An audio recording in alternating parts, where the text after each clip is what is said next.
Bismillahirrahmanirrahim. Alhamdulillahi rabbil alamin, wassalatu wassalamu ala asyrafil anbiya'i wal mursalin Sayyidina maulana Muhammad wa ala alihi wa sahbihi ajma'in. Qala al-musannif al-imam al-habib al-allamah Ahmad bin Zain bin Alawi al-Habsyi rahimahullah wa nafa'ana bi ulumih.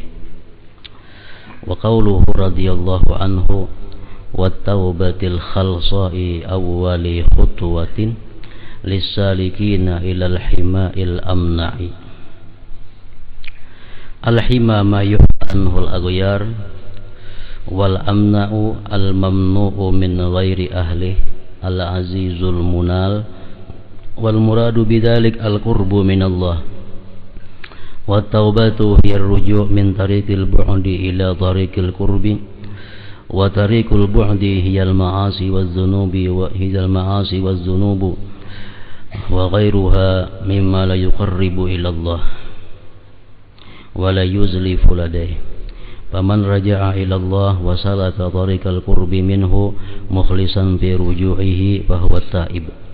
Wa la tatasawwaru at-taubatu illa ba'da ilmi wa imani wa yaqin fa inna adh-dhunuba hiyal mub'idatu 'anillah ad-darratu fid dunya wal akhirah summa an-nadamu 'ala ma madha wa at-talafi lahu wa tarku lima huwa mulabisuhu fil halir rahinah wal 'azmu 'ala tarki adh-dhanbi fil halatil atiyah li ijabiha al-bu'da 'anillah wa tarda 'an babihi wa hadha huwal haqiqatu fit taubah wal haddu ad-dhabitu laha.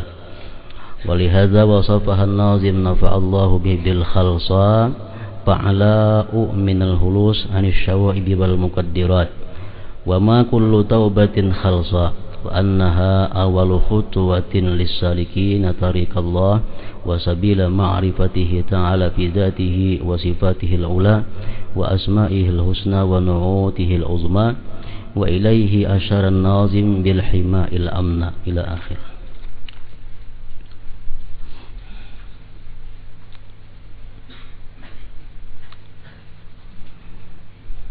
Makna dari kalam Al-Habib Al-Allamah Ahmad bin Zain rahimahullah. At-taubah wa taubatul khalsa awwalu khutwatin lis-salikin ilal hima'il amna. Artinya tobat yang tulus adalah langkah awal, langkah yang pertama atau pekerjaan yang pertama para salik, para orang-orang yang menuju jalan Allah, para salik menuju benteng yang kokoh. Yang pertama dilakukan bagi seorang salik, bagi seorang yang ingin dekat dengan Allah, yang pertama dilakukan adalah tobat.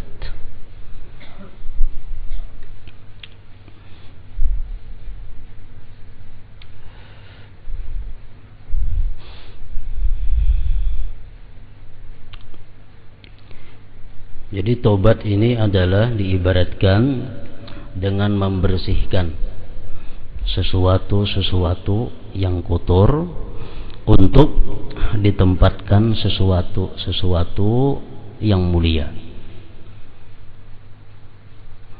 Umpamanya kita hendak membuat sesuatu di dalam gelas, hendak membuat sirup, hendak membuat teh, membuat kopi, susu. Nah, sebelum kita membuatnya ke dalam gelas itu, terlebih dahulu kita memeriksa gelas itu bersih atau kada.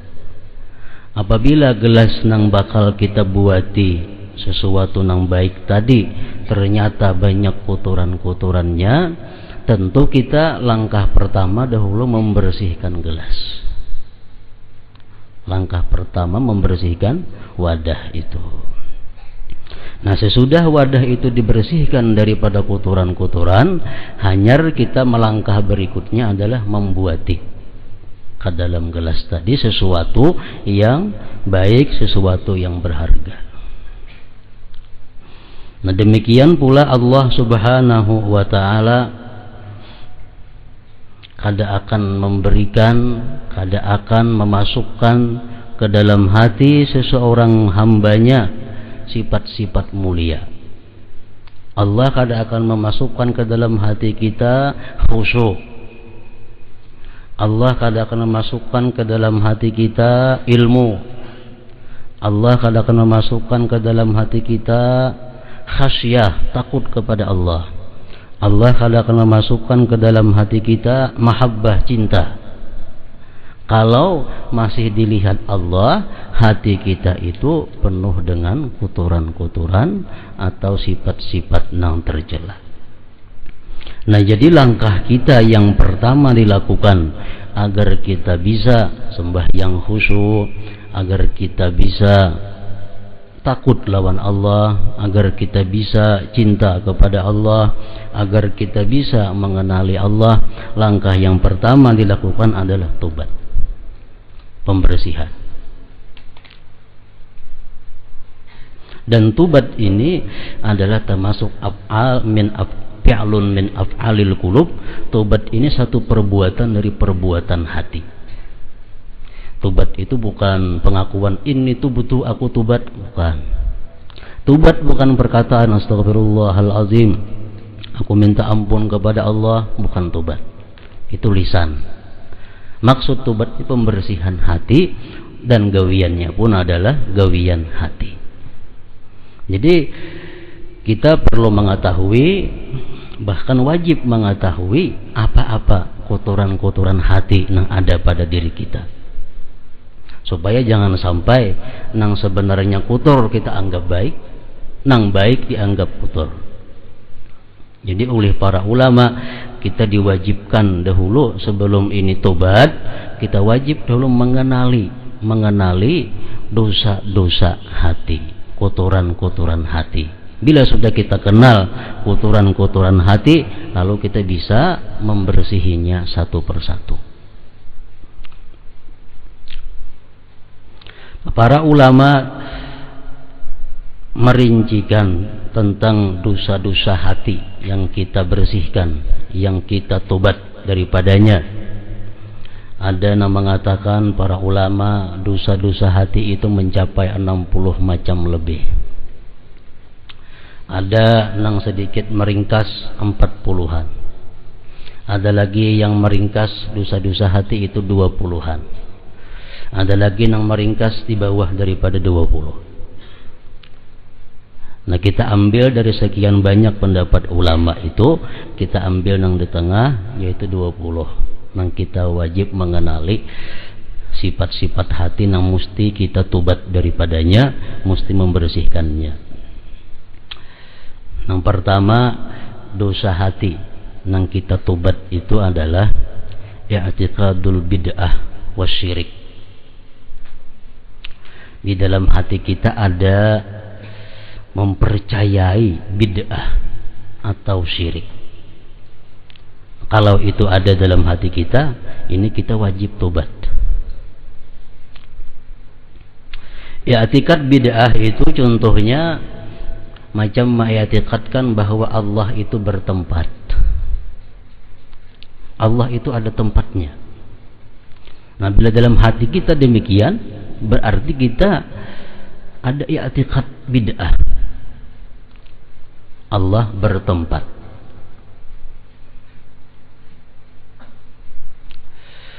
Dan i'tikad syirik. I'tikad syirik ini orang-orang yang mempercayai ramalan-ramalan, mempercayai perdukunan. Nah, ini termasuk dosa. Termasuk dosa.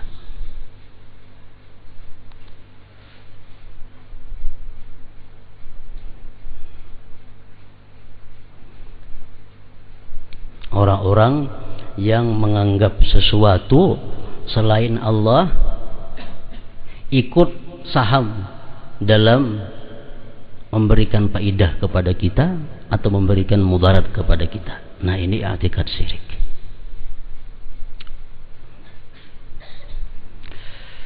Kenapa garing?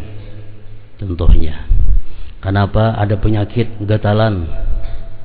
Beubat ke situ kamari kademu ampih. Ujar dukun barangkali ada orang tua yang bisi karis nang kadeta basuh. Nah, kita percaya bahwa kita gatalan ini adalah akibat pengaruh daripada wasi nang kada dibasuh itu. Nah, kita melupakan Allah. Nah, kita ingat cuma wasi itu. Nah, i'tikad demikian adalah i'tikad syirik. Kita memasukkan itu wasi punya saham di dalam membuat kita sakit. Nah, ini adalah syirik.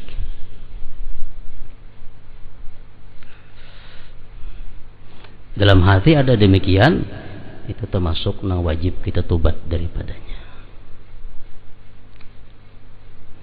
Termasuk tenung, orang batanung, orang minta ramal. Yang kedua, yang wajib kita tobat adalah riya. Riya hati. Cuma kadang-kadang bisa tak keluar di muntung, bisa kada. Riya itu anaknya dalam hati. Maksud riya di sini adalah melakukan satu ibadah untuk dipuji oleh makhluk Allah. Melakukan satu perbuatan baik agar dihormati, disegani, dicintai oleh makhluk Allah. Nah, ini riya. Demikian halnya kita meninggalkan maksiat. Kita meninggalkan maksiat karena didorong oleh,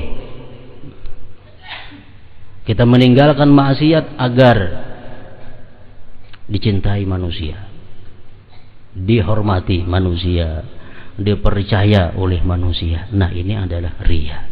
Ini satu dosa yang besar, disebut syirik khafi.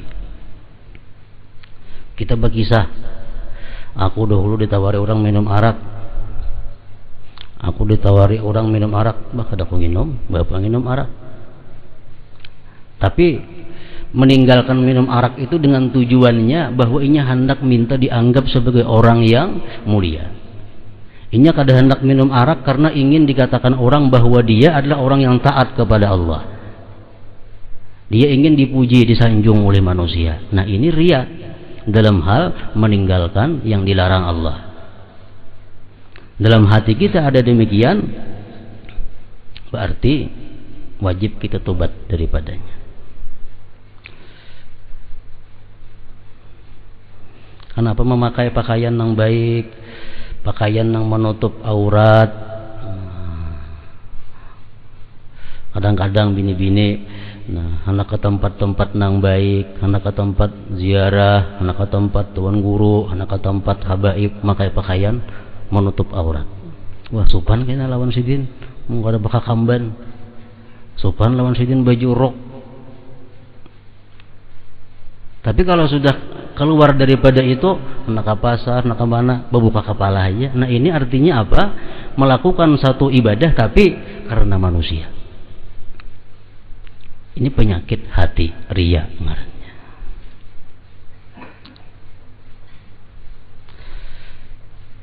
Jadi riya ini ada ibadah. Kalau lain pada ibadah, menurut pendapat sebagian ulama, itu kada riya. Kalau kita hendak minta puji orang, tapi kada dengan ibadah, itu ayu ada apa-apa.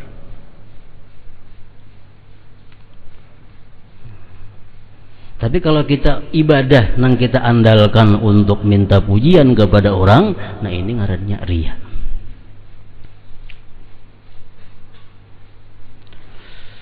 Memakai pakaian yang baik, memakai kendaraan yang baik, tapi tujuan supaya dipuji orang. Ini kada riya ngarannya. Kenapa? Karena itu bukan ibadah. Yang dimaksud riya di sini adalah ibadah dengan tujuan mencari pujian, mencari sanjungan, mencari perhatian daripada makhluk Allah atau manusia khususnya. Nah, riya.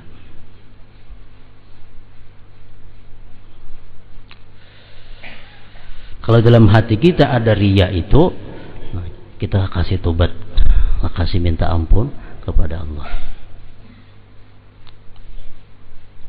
Yang ketiga, yang perlu kita bersihkan dahulu hati daripada ujub. Ujub ini bahasa kita hanya keakuan atau menisbahkan perbuatan baik kepada diri sendiri, melupakan pemberi nikmat Allah Ta'ala. Bila kita mampu melakukan ibadah yang berat, kalau kita ingat bahwa kita adalah melakukan ibadah yang berat itu kemampuan diri kita, kita lupa menyandarkan demikian kepada Allah. Nah, ini ngarannya adalah ujub.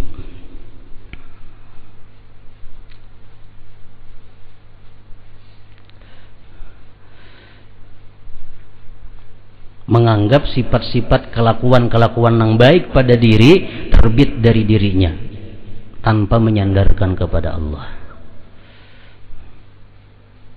Kalau dalam hati kita ada demikian, nah itu orangnya ujub, wajib tobat.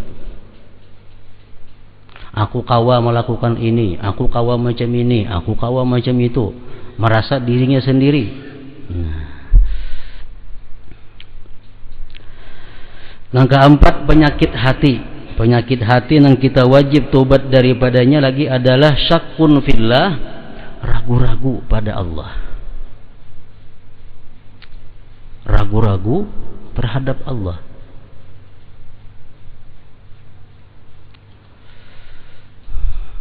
Namun aku bagana di rumah kada berusaha, amun dapat rezeki, amun Allah memberi aku rezeki.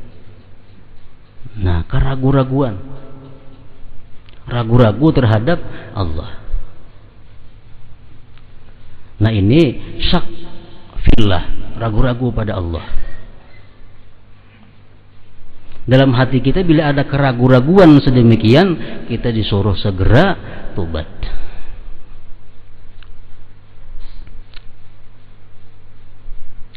Yang kelima, amnun min makrillah, merasa aman daripada perdayanya Allah.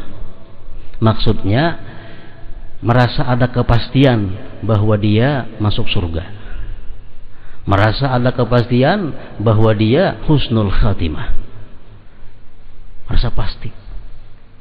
Kalau dalam hati kita ada demikian, kita wajib tobat. Kita wajib tobat. Yang keenam, kunutun min makrillah, kunutun min rahmatillah. Kunutun min rahmatillah, putus asa daripada rahmat Allah. Ini hati semuaan anaknya dalam hati. Mau diucapkan tuh luar biasa. Ini dalam hati aja sudah jadi dosa. Dalam hati, aku nak kada diampuni Allah. Dalam hati, wah tobatku ini nyata kada diterima Allah. Nah, memastikan demikian, putus asa daripada rahmat Allah, termasuk dosa yang besar yang wajib kita tobat. Yang ketujuh, hikid, dendam.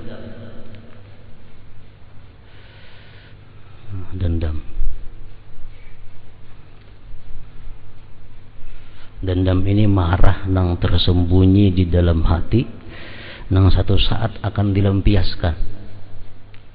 Nah, dalam hati kita ada dendam kepada seseorang muslimin. Hikid.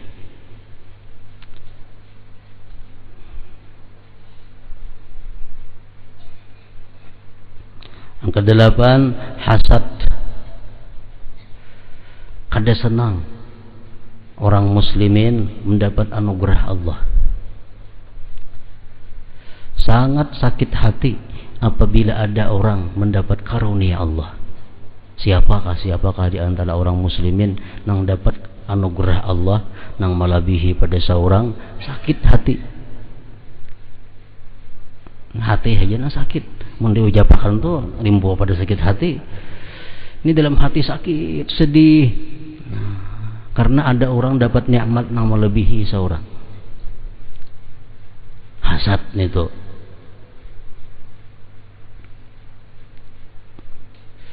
Yang kesembilan, mannun bis sadaqah, Man dengan sedekah ini artinya merasa punya jasa terhadap orang yang ia beri. Kita biasa memberi orang, kita biasa membantu orang, kita biasa berbuat baik kepada orang. Di hati kita timbul bahwa kita ini berjasa kepadanya. Kita berjasa kepadanya. Padahal kalau kita memberi orang itu sebenarnya sama-sama berjasa. Nang memberi ini berjasa, nang diberi pun berjasa. Kenapa? Karena kalau diberi kita dapat pahala, kita kadang menyambutnya. Jadi pahala orang nang menyambut hadiah pemberian itu kada lebih sedikit daripada pahala orang nang memberi. Orang nang diberi itu pahala. Kenapa? Karena maulahkan jalan pahala orang. Kalau orang samuan kada hakunnya menerima pemberian kita kada dapat pahala. Tapi karena ada yang mau menerima pemberian kita, kalau kita dapat pahala, nang menerima pun dapat pahala. Jangan hanya kita nang merasa berjasa kepada inya pun juga berjasa kepada kita. Kalau hanya sebelah, hanya kita nang berjasa dan inya mesti membalas jasa kepada kita, nah ini adalah man bisadaqah. Kalau ada kita merasa bahwa kita lebih mulia, kita lebih tinggi daripada orang yang selama ini kita bantu, itu dosa besar. Dosa fil qalbi, dalam hati. Yang ke-10 al-israr ala dzambi. Kadang menyesali dosa. Kadang menyesali dosa. Walaupun saat ini sudah ampih melakukan dosa. Cuma kadang pernah menyesali dosa-dosa yang lalu.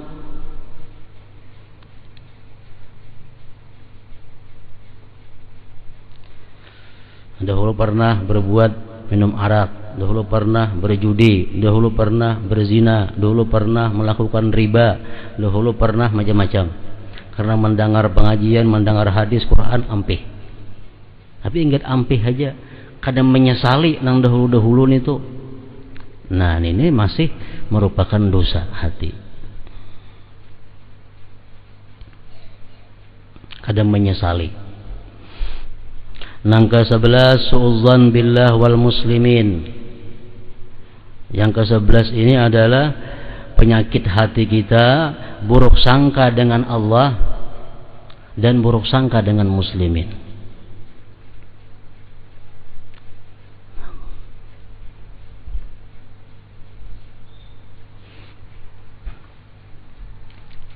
Kita sudah mempunis doa aku kada dikabulkan Allah. Nah, buruk sangka lawan Allah. Tiap hari berdoa, tapi kada tahu wujud juga nang di doa nih. Kalau kita hati bakal simpulan, wah doa aku kada dikabulkan Allah. Nah, ini buruk sangka terhadap Allah. Bila di hati kita ada demikian, kita wajib tobat kepada Allah. Buruk sangka kepada Allah. Kita dalam kesusahan, kita dalam penderitaan, lawas dalam penderitaan, sampai hati kita bersuara, Allah ini kada sayang lawan aku, atau Allah ini kada memperhatikan doa aku. Buruk sangka, demikian termasuk dosa hati, wajib tobat. Dan kaum muslimin sama, buruk sangka kepada kaum muslimin.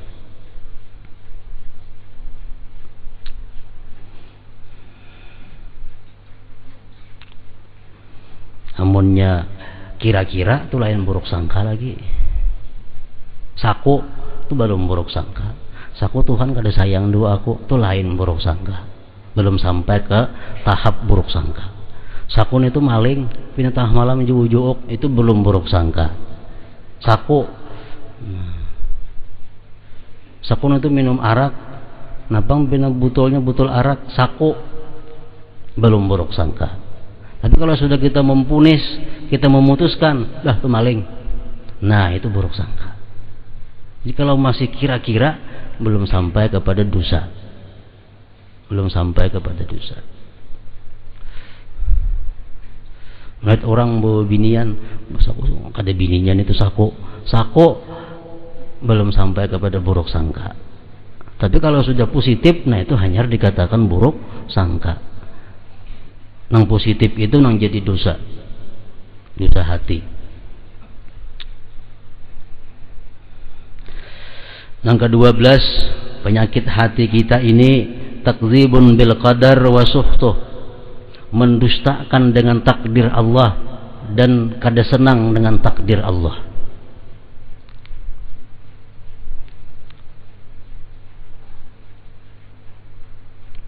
Mendustakan dengan takdir ini artinya apa?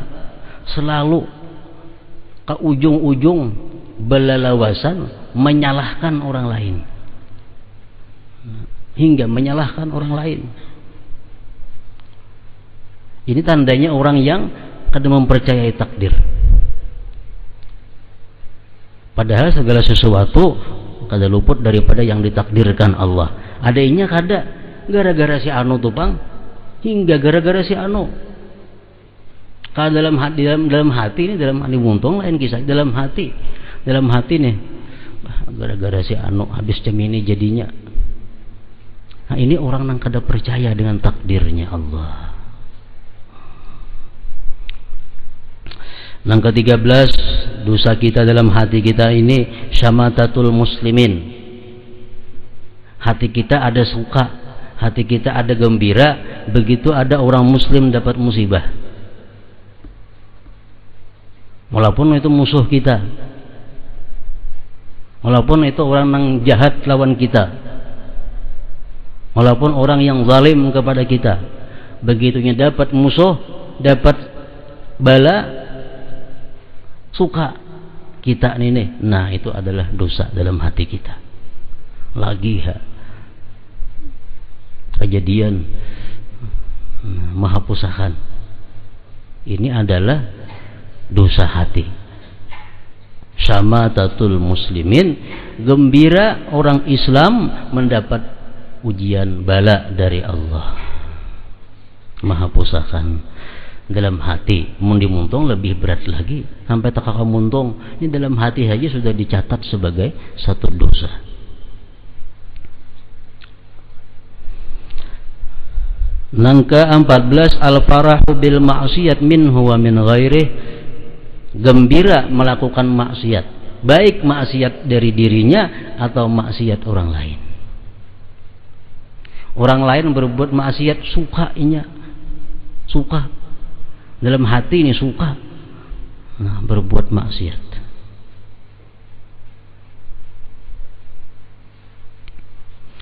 Nangka 15, dosa hati kita al-ghissu.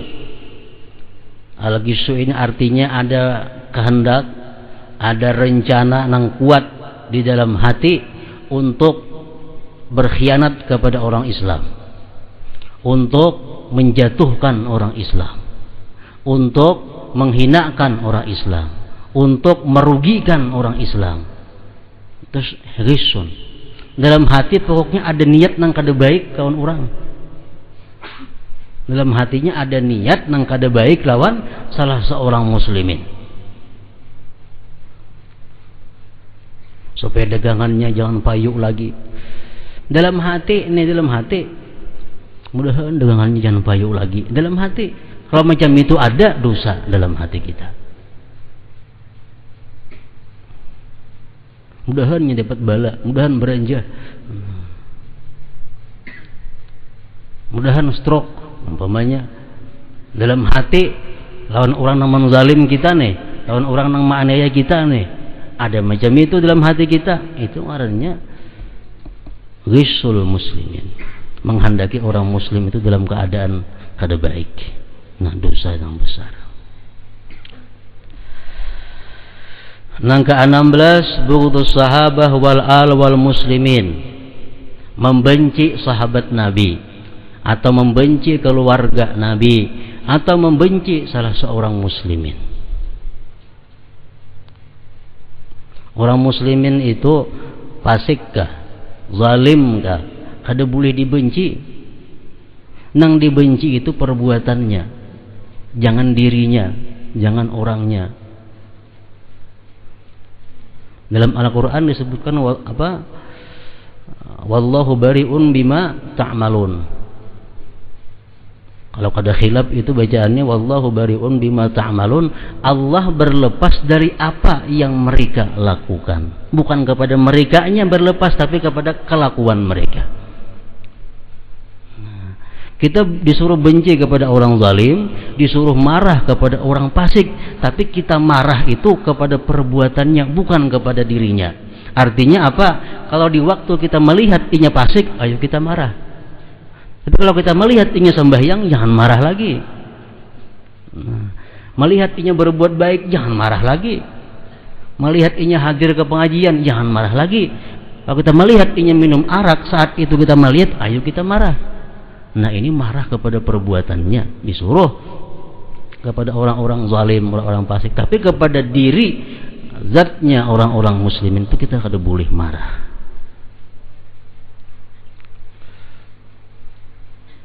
Bapak 4 ke pengajian, bapak sembahyang menggawian riba. Sewaktu kita melihat inya melakukan praktik riba, ayo kita benci lawan inya.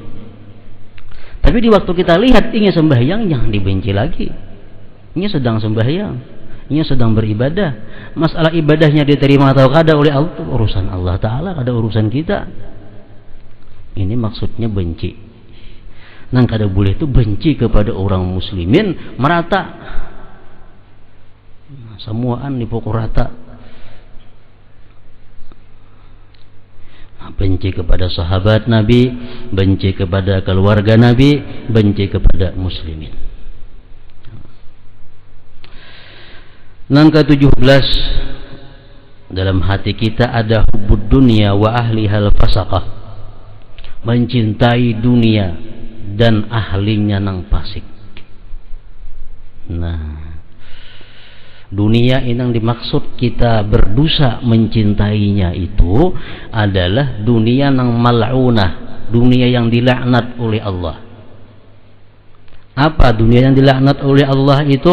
Dunia yang membuat engkau berbuat maksiat, atau dunia yang membuat engkau lalai daripada menjalankan perintah Allah. Nah, ini dunia. Kita sudah tahu pekerjaan yang kita gawi ini adalah sumber dosa.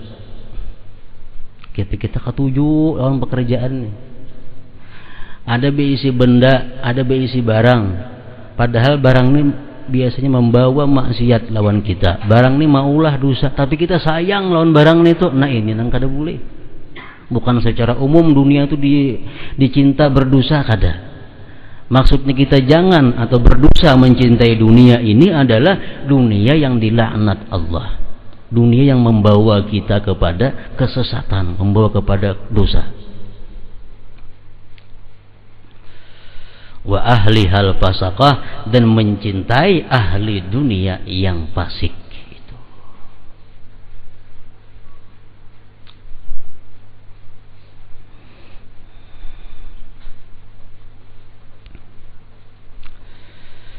Kita kada boleh mencintai orang zalim. Kita kada boleh mencintai orang fasik, apalagi orang kafir. Kada boleh mencintai mereka itu dengan sebab kefasikannya, kefakirannya, atau dunia-dunia lainnya. Umpamanya ini seseorang fasik, kita hormati inya. Tapi kita menghormati inya itu bukan karena kefasikannya kada. Kita hormati inya karena orang ini kalau kada dihormati membahayakan kita. Nah, itu boleh kita menghormati orang zalim, boleh aja kita menghormati orang fasik, karena orang ini kalau kada dihormati bakal mengganggu lawan kita, bakal menyulitkan lawan urusan-urusan kita. Boleh kita hormati dengan tujuan itu.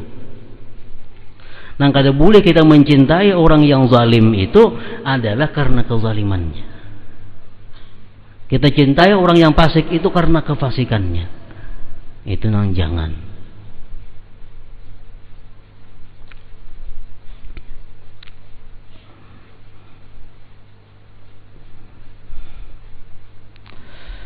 Nang ke-18 dosa dalam hati kita asyuhu.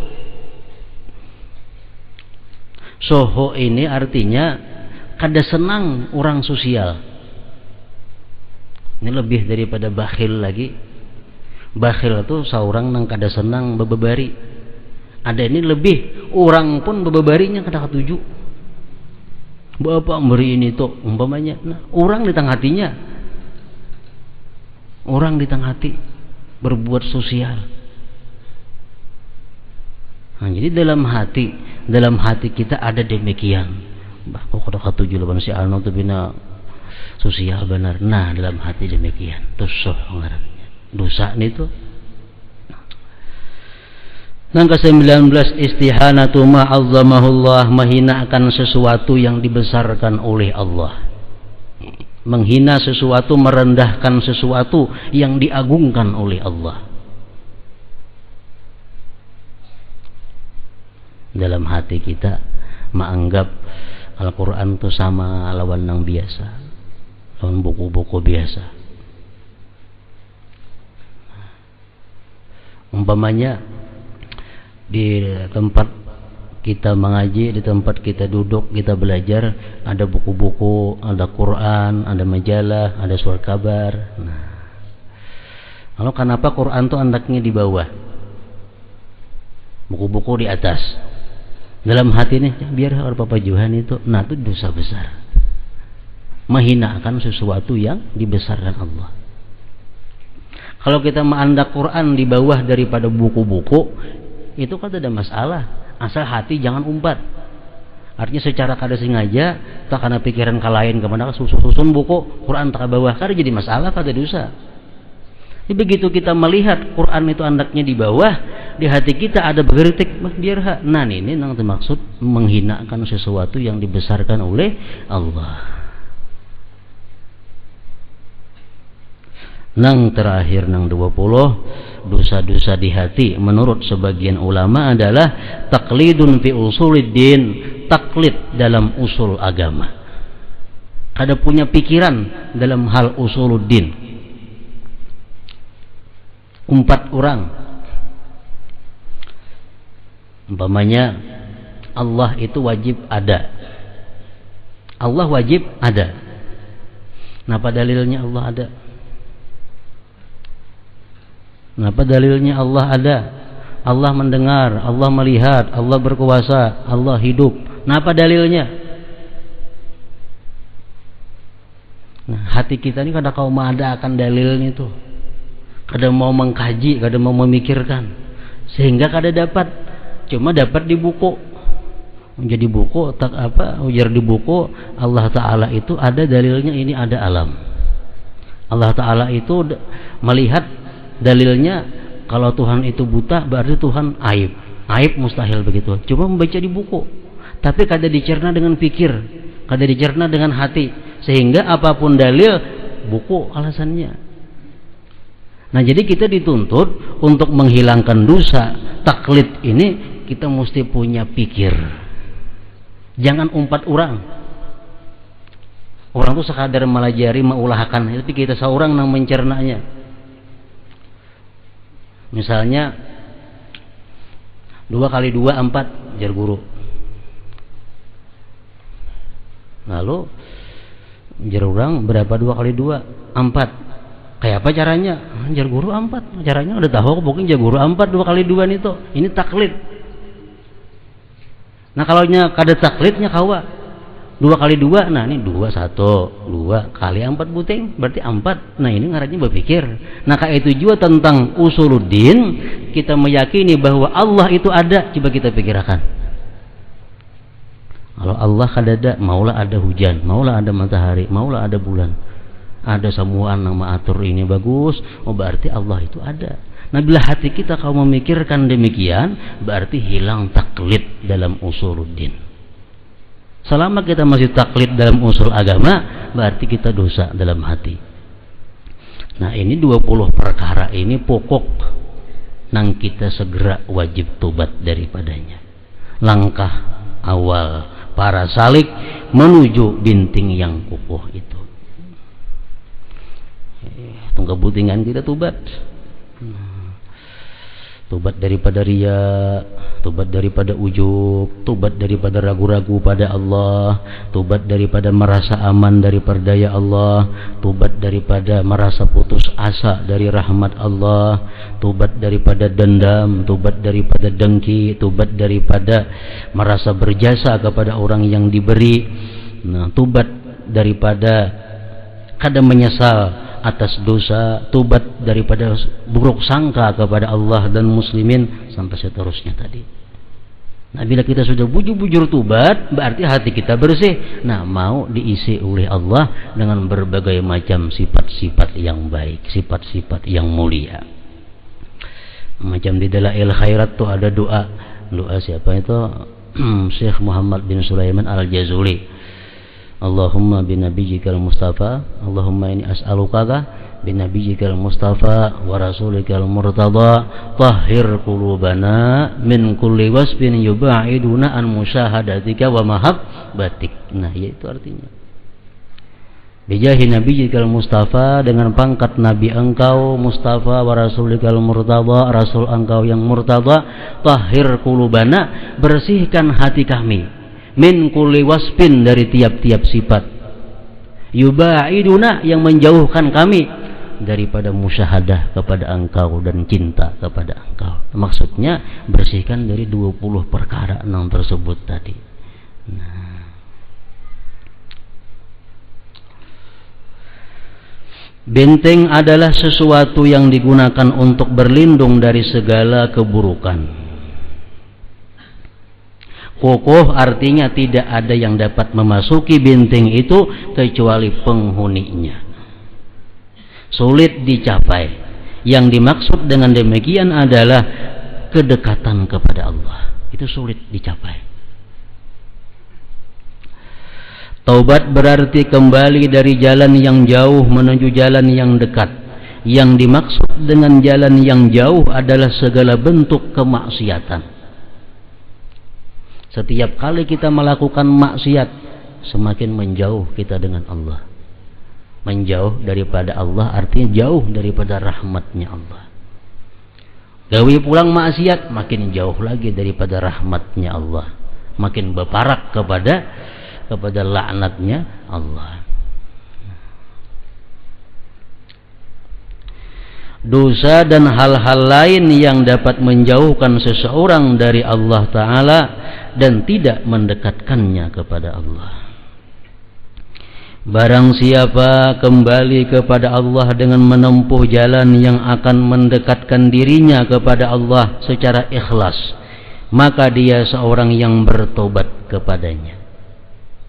Seseorang dapat bertobat setelah dia mengetahui, mempercayai dan meyakini bahwa dosa akan menjauhkannya dari Allah dan membahayakan dirinya di dunia dan akhirat. Ini permulaan tobat. Tobat itu bisa dikatakan ikhlas.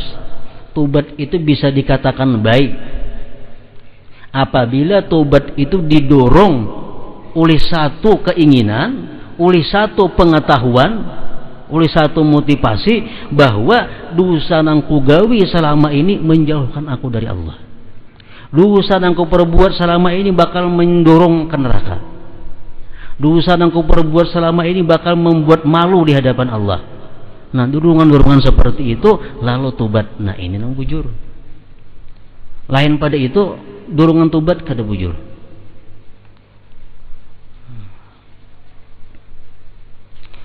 Seorang wali nikah, inya kada boleh mengawinkan anaknya kalau masih dalam keadaan fasik. Kada boleh. Orang fasik jadi wali nikah mesti tobat dulu inya. Jadi oleh si pengulo atau naib, si wali nikah ini ditubatkan. Mengartilah si wali ini ditubatkan tentang apa? Iringnya aku ya penguluna. Astagfirullahaladzim, astagfirullahaladzim, jar wali. Jeneng pacang menikahkan nih. Minta ampun kepada engkau ya Allah, tobat daripada segala dosa. Kenapa maka tobat si wali ini nih? Kalau wali ini tobat karena hanya hendak mengawinkan anaknya, itu tobatnya tobat mengawinkan anak ngarannya.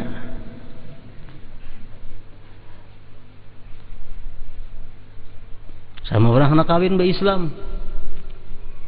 Anak kawin pasangannya Islam, seorang kada be Islam dulu. Nah sama itu ngarannya.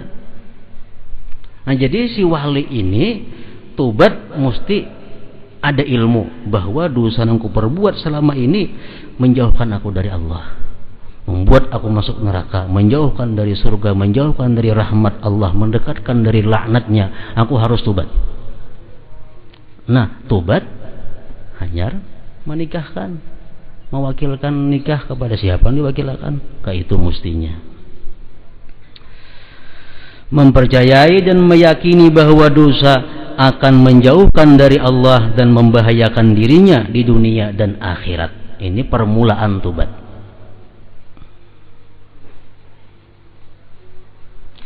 Menyesali semua maksiat yang telah dilakukan, itu syarat tobat.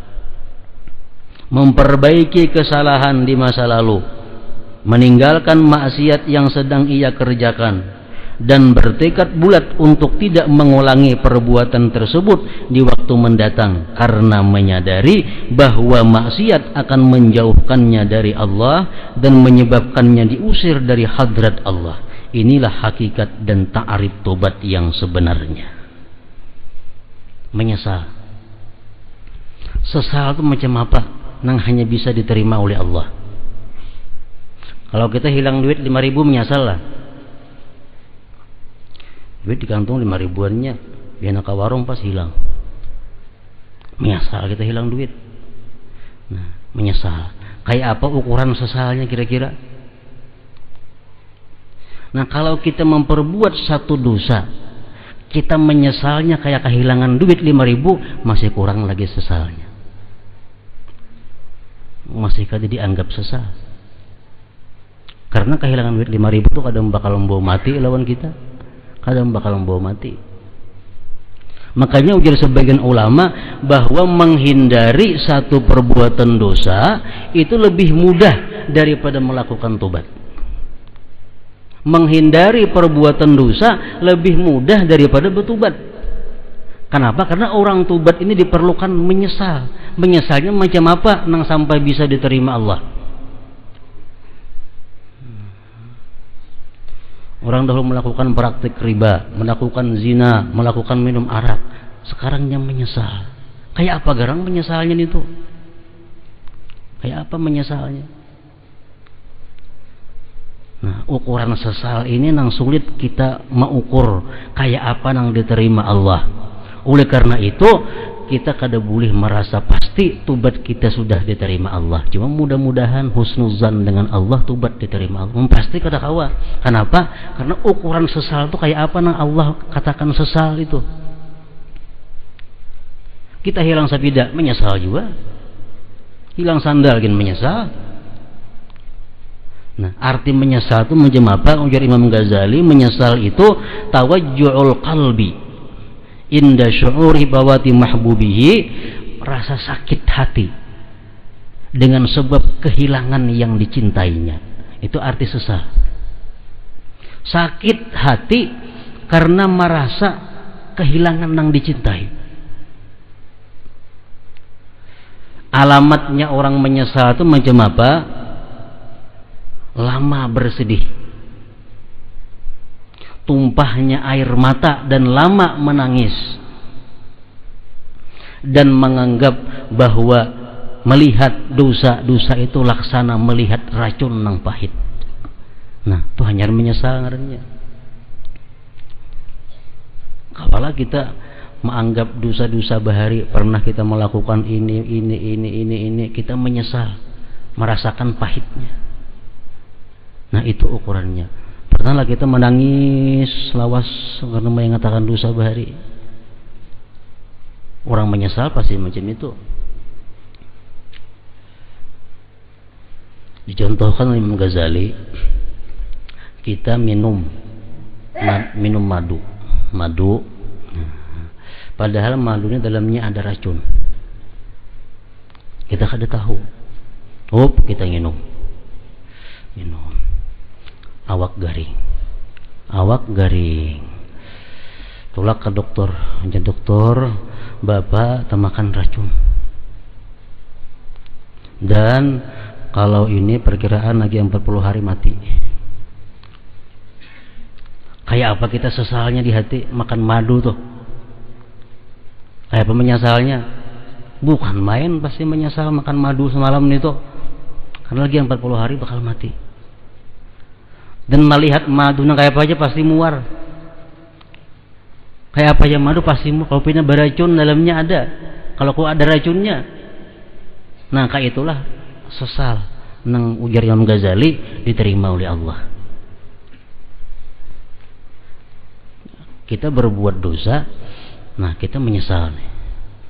Menyesalnya luar biasa karena ini bakal ke neraka. Bukan main menyesalnya. Nang madu tadi beracun paling-paling mati. Nah jadi ujar dokter, Bapak kalau dilihatkan kalau diobati ini 40 hari mati. Bapak harus berubat sedemikian rupa. Kalau Bapak melaksanakan ini perintah, Bapak selamat kada akan mati. Nah pasti kita memakai petunjuk dokter tadi. Kita kasih ini, kasih itu, berubat ini.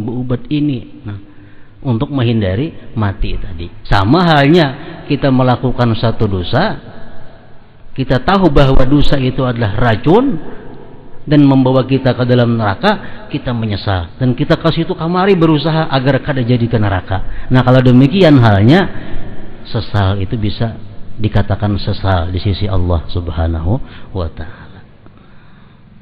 Ini sesalnya lagi sulit menyesalnya ini, apalagi yang dirasakan tuh rame kan dahulu. Dosa-dosa bahari itu rame, dosa-dosa bahari itu nikmat, dosa-dosa bahari itu nyaman.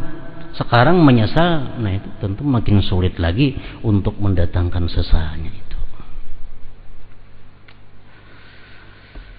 Inilah hakikat dan ta'arif tobat yang sebenarnya. Oleh karena itu di dalam bait syair di atas, Said Abdullah bin Alawi Al-Haddad radhiyallahu anhu menyebutkan kata tulus yang berarti suci dari segala hal yang akan menudai dan menguturinya. Sebab tidak setiap tobat dilakukan dengan tulus. Ada semua tobat dilakukan dengan tulus.